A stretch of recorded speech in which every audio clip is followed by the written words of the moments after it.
The castle Frankenstein, my son, is the site of Dracula's greatest ambition. The place where he believes he can bring his progeny to life. You must besiege it and wrest it from his grasp. You may notice during this video a difference in our life bar count, and that's because the recording I originally had for this level mucked up, so I had to re-record it on a different save file. But don't worry, we'll be back on the original save file soon. That was our first half-life increaser, and here's a new enemy.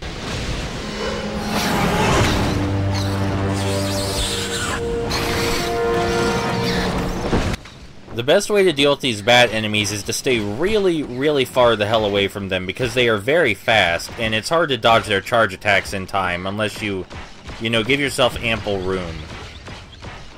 I hear you asking, are we ever going to fight an enemy that is not weak to the crossbow? Maybe. My memory of the second half of the game isn't that fantastic. Anyway, yeah, those things are super easy if you keep your distance, so never get in close. I think 3 more bats spawn in this waterfall area. Just stay where the water is and don't bother jumping back onto the bridge. You'll get caught on the edges and won't have as much room to dodge. Nothing else to worry about in this area, though. Just these bats. No collectibles either. This is another one of those long levels, and it's followed immediately by several really short levels, because I don't know. The pacing of this game is very odd, but they did try to stick relatively close to the source material with it, so maybe that's part of the reason it's so weird. A lot of bats will try to attack us as we platform across this waterfall, but we can ignore them entirely with ease, so I recommend doing that. Fighting them up here is not worth it.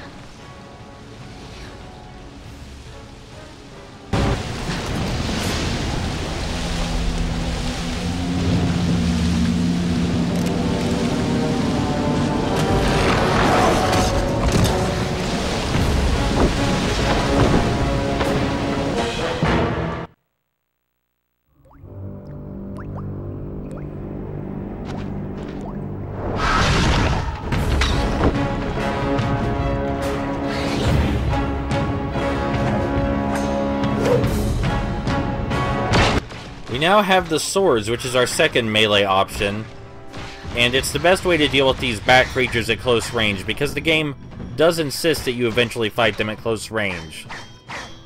It's also a nifty way to hit a lot of enemies before they can hit us in general, but I'm gonna stick to guns, because that's definitely the preferred method here.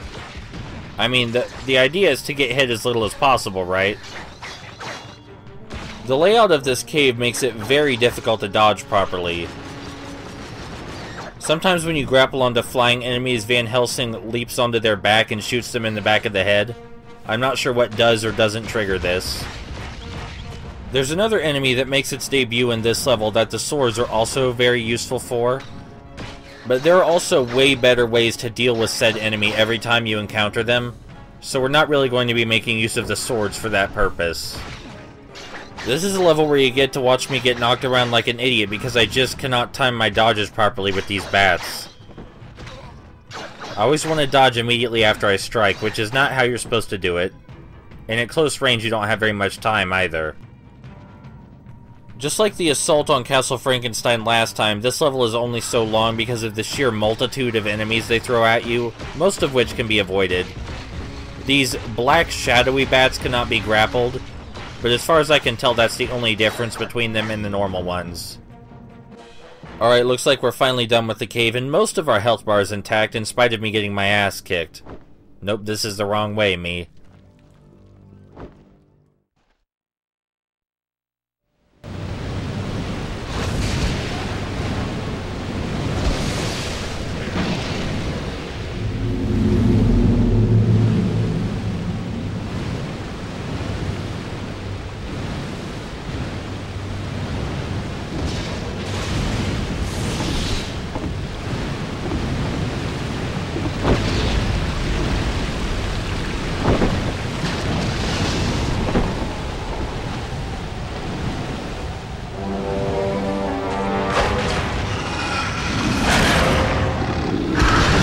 Werewolves are super weak to the alternate fire, of your crossbow, it just sends them flying. I mean, like, absolutely flying. Like I said, you can also use your swords on them if you don't feel like using your crossbow. Juggling them in the air seems to be the best way to do this. There's not too many of them in their first appearance, but we'll get plenty of them before this level is over, don't worry. Plenty of them. Over here, if we jump on this platform, there are some hidden power glyphs, but just power glyphs. They probably just wanted to put something there because they figured nobody would try to jump up there, but we did, so we found it. There are no more enemies for the rest of this platforming section, but there is a power glyph underneath this arch at the end of this winding pathway, or rather on top of it. I'm sorry, did I call it a power glyph? I meant a half-life increaser. I believe this level has 5 half-life increasers in total, which is a lot. But that means you can say this level has a lot of stuff in it, unlike the first assault on Castle Frankenstein, which only had 1 half-life increaser for us, I believe. If you count the cheat glyphs, there are far more collectibles, but I don't count the cheat glyphs because they're cheating.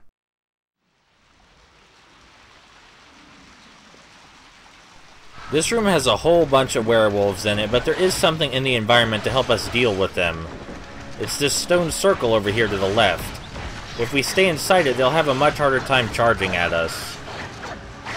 And when they do get in here with us, we can just wail on them with our swords. Wailing on them with our swords works fine if we're doing one-on-one, but one-on-one combat is never really a thing in this game. You might notice that they charge at us absurdly fast, and they do have an audio cue for that, but there's so much screaming going on at all times that it's difficult to hear it properly. But yeah, just stay inside this half circle. Fighting werewolves out in the open is actually the opposite of what you want.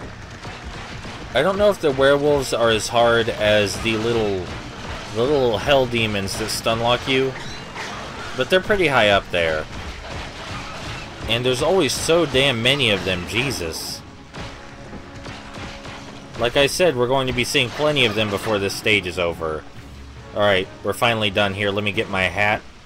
And in this room, there's actually another half-life increaser. We do have to jump on top of this pedestal, which is a bit awkward. And the half-life increaser is far, far over to the left. It may at first seem like there's not even anything up here, but if you remember way earlier, we smashed open a window with our shotgun. And over here, there's a wooden one.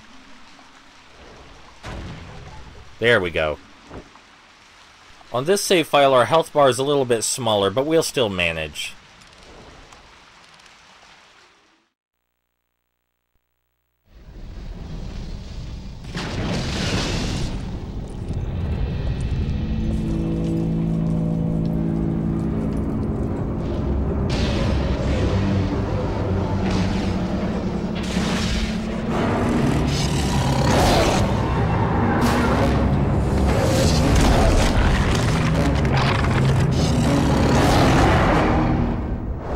The only thing you need to know about the second fight with Vulcan is that he runs along the wall and screams before he lunges at you. Just dodge as soon as you hear him scream, and you're fine. Enjoy the fight.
Welcome to Werewolf Central, but there is another trick to beating this badge as well. Simply make your way to the top of the staircase, and then shoot over the banister.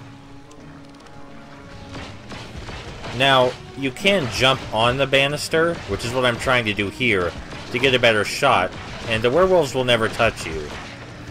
If you do manage to actually jump onto the banister, this might also be the quickest way to kill all of them, but I seem to be having an excessive amount of trouble doing so.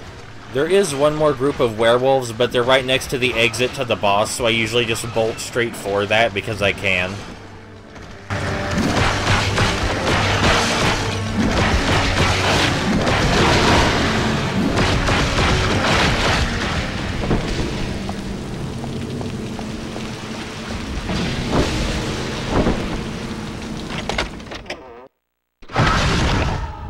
In this room there are bats, but there's an easy way to get them off your back and get a half-life increaser at the same time. Simply jump down here, and as soon as you get the half-life increaser, jump back up. Or rather, grapple back up. Then just head up the stairs. Fighting them in this room is a big hassle anyway. And in this room, all we have to do is head for the elevator and ignore the werewolves entirely. Pretty easy.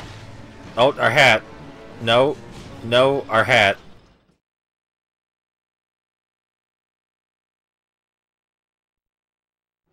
That's okay, because we switched save files and got our hat back. And here's that last half-life increaser. Let's go see Dracula.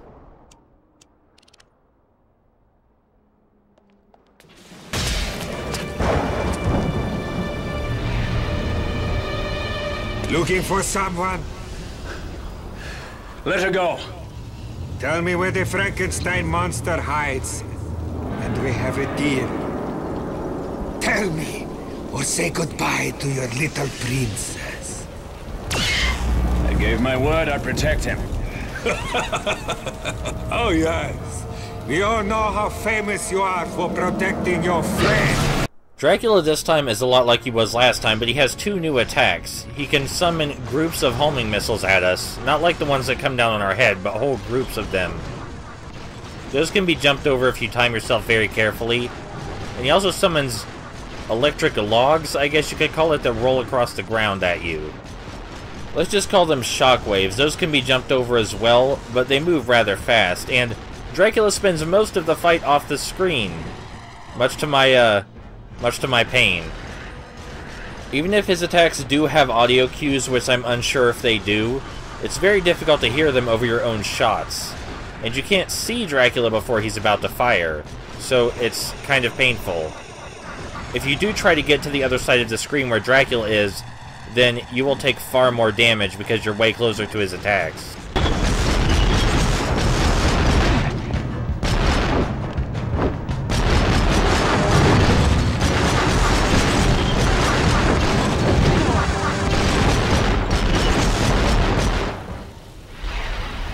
You're a bug, Van Helsing. An annoying one at that. And I tire of your presence.